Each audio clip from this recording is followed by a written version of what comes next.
Ogã e sua função mediúnica, a função operária do Ogã dentro da mediunidade. Ali. Tem muita gente, inclusive eu não conheço direito o trabalho de um Ogã. E pra mim o Ogã é aquela pessoa. Agora você pode me destruir, tá? Fica à vontade. Fica à vontade. Você tem aí a oportunidade agora de me arrebentar as pernas e falar realmente o que é. Pra mim, o Ogã é aquela pessoa que não incorpora e é colocada dentro do local pra fazer o atabaque por conta da não incorporação dela. E eu não tenho mais informações no que dizer sobre o Ogã. E eu queria que você me explicasse aí, detalhado, o que é as funções do Ogã. O que um Ogã funciona. Eu sei que, na verdade, o Ogã é uma das peças principais dentro de um culto, porque todos os cultos, sejam eles de Quimbanda, seja de Umbanda, Candomblé, cristianismo, o que for, precisa da música, precisa do som para a pessoa justamente, às vezes, ter até uma facilidade maior para entrar naquele trânsito, para você trazer o espírito em terra, para você conseguir chamar, no seu caso, orixá. Eu sei que sem o Ogã não tem gira, não tem esse tipo de situação, mas eu quero entender mais a fundo o que faz um Ogã, como é o Ogã. De fato é uma pessoa que não incorpora, é colocada pro batuque ali, pro tabaque. Como é que funciona? O que é um Ogã? Um Ogã já pela sua tradução em Yorubá, Ogá, ele é o chefe, é o senhor, né? Ele é aquele que não está acima do Babalorixá ou Lorixá, não está acima da Yalorixá, né? Ele, na verdade, ele auxilia o Babalorixá, né? Em diversas funções dentro do terreiro de Candomblé, né? Como eu já disse, ele a princípio era demandado a cuidar da manutenção, da segurança dos terreiros, porque antigamente os terreiros eram atacados. Então grande parte desses Ogãs eram das Forças Armadas, da própria Forças Armadas. Fazia uma segurança contra a própria polícia, contra a própria repressão, né? Militar e política, né? Alguns desses Ogãs eram membros da sociedade com grande influência, né? E hoje em dia o Ogã, ele além de ser músico, porque as pessoas quando falam Ogã já pensam em atabaque, né? Ele tem que tocar atabaque, Ogã é isso. Ogã não é só isso. Ogã, ele é o responsável de imolar os animais, né? De fazer o orô, de fazer o sacrifício. Ele é responsável por buscar as folhas, por saber encantar essas folhas, porque não é somente colher essas folhas. A gente tá falando de solta, tá? Isso é ter um respeito com a natureza. Não, ir lá e tirar e pegar. É você. Ontem até o Anderson tava falando, Tata Anderson, dentro da Quimbanda tem também. Você vai colher a erva ali. E você às vezes precisa estar cantando ali junto na hora que você colhe a erva. Você colhe com a mão direita, a mão esquerda, horário, tudo. Horário, assim, tem tudo isso, tá? Então existe esse rito, né? De fazer a colheita das folhas, de fazer a maceração da folha para fazer o banho, né? O segredo, o aô, né? O aô de todos esses ritos é o Ogã que está do lado do Pai Santo. É ele que... O Pai Santo confia essas informações para o Ogã, né? E além disso, ele tem a função de cuidar dos atabaques, que dentro do Candomblé a gente chama de Ilu, né? Dentro desse atabaque existe uma entidade que é de responsabilidade do Ogã cuidar dessa entidade. Então tem uma entidade no atabaque. Tem uma entidade, porque é sagrado. Tá. Né? O tambor que chama o orixá não é um tambor de fanfarra. Ali existe um segredo, ali existe uma entidade que ajuda o Ogã a invocar os orixás. Vamos pôr um pontinho aqui para fazer uma pergunta. Tá. Você falou que dentro daquele atabaque e tal, existe uma entidade que vai ajudar o Ogã, então ela tá chamando os orixás. Exatamente. Quando você diz uma entidade, você diz de fato de um espírito consciente ou um fundamento colocado ali? Existe um fundamento ali. Existe uma energia. Uma magia. Uma magia. Né? Mas não é algo consciente. Como um espírito, por acaso.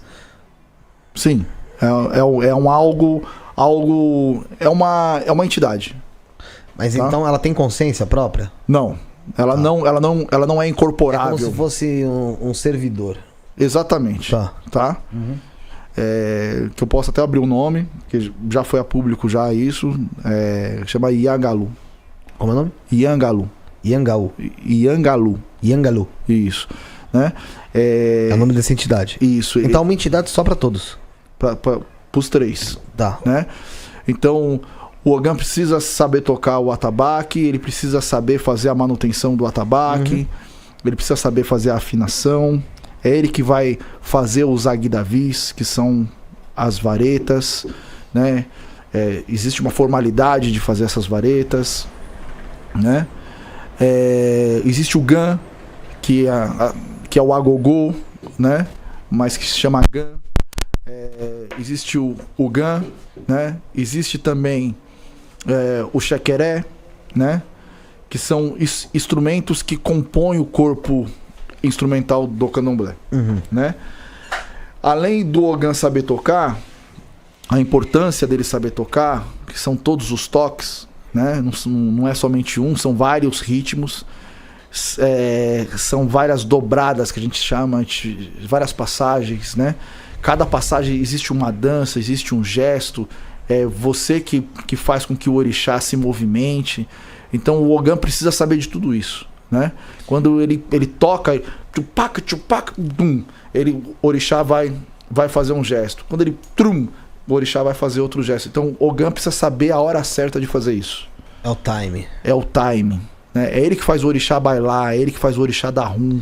Ele fica ao redor do que está acontecendo. Tudo. Ogã, ele precisa estar atento a tudo, tá? Desde lá da porta, o que está acontecendo lá na rua, desde o que está acontecendo em volta do terreiro, entre os filhos de santo, o comportamento do pai de santo, o comportamento das equedes, que são as auxiliadoras dos orixás.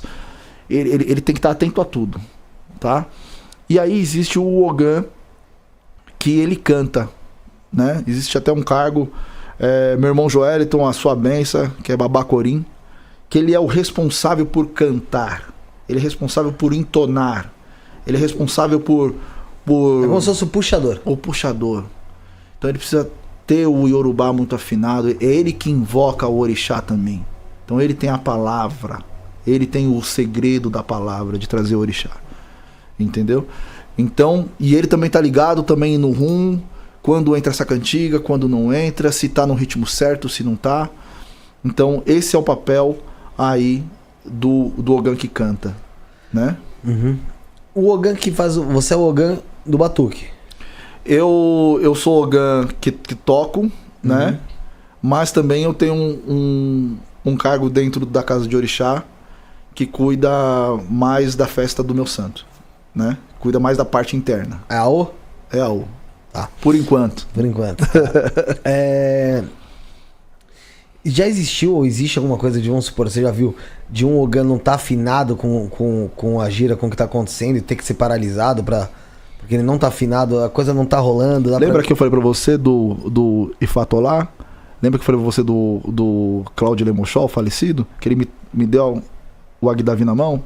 Foi exatamente porque eu não estava prestando atenção. Eu não estava antenado com o que estava acontecendo. Entendeu?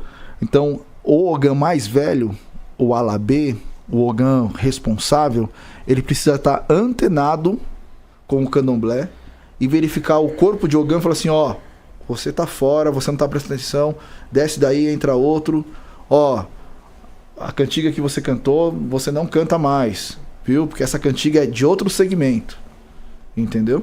Então, por isso que tem sempre um mais velho olhando para você ou o próprio sacerdote. Chega o sacerdote e fala, parou, hoje você não está bem, entra outro. O Ogã fica em transe? Não. Porque como que você vai cuidar das pessoas que estão em transe se você entra em transe também? Ogã não entra em transe. No momento nenhum ali. No momento nenhum ali. Como é que a mediunidade do Ogã é usada no momento do atabaque? É uma coisa muito interessante, né? Porque antes eu achava... existia muito preconceito com isso, né? Principalmente na questão de você ter mediunidade com relação à homossexualidade. Se você sente alguma coisa, você, né? Mas eu tinha muito medo disso. Até eu conversava muito com a minha mãe, conversava muito com meu pai. Eu não entendi qual que era a pegada? Se você sente um arrepio, você não é homem. Ixi, viado, então na moral. Então ferrou. Pode comer minha rabo, porque então... eu quando foi lá, que eu te falei nesse trabalho do candomblé lá, mano, eu senti minha perna inteira formigando, mano. Então assim, hoje eu tenho a plena consciência que é o quê? E isso eu tô desconstruindo muita opinião, tá? Ogã, ele tem a sua mediunidade, tá? Isso é fato, tá? O Ogã que não tem mediunidade, ele não tá em sintonia com o orixá.